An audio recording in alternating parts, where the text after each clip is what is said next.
Well, there are many ways to make a health bar in Godot, but I will show you the best and most simple way to do it. At first I add an enemy and a player in the scene. If you want to create an AI enemy, check out this video link in the description. Now create an area node and a collision shape to the enemy.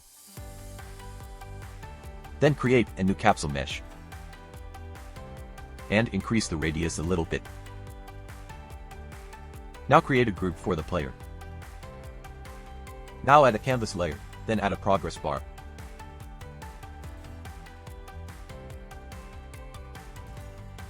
Now customize the progress bar. Create a new style box flat for the background. Then change the color to red. Now expand the margins. And also add a border effect. Set the value to 80 to view the background and fill. Again create a style box flat. And change the color to green.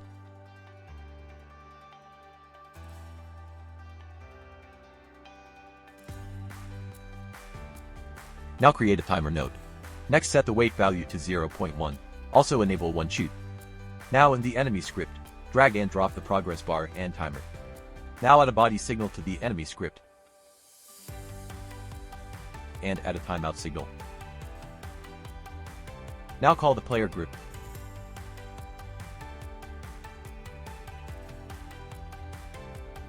And start the timer.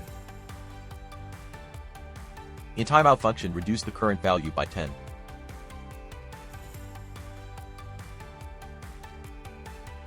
Also ensure the progress value is set to 100.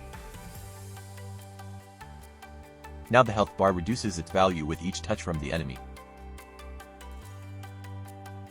Now when the health bar value reaches 0, the player should die. To do this, simply write if the progress value is less than 10. Then print dead. Now, when the progress value reaches 0, it will print dead. Thank you.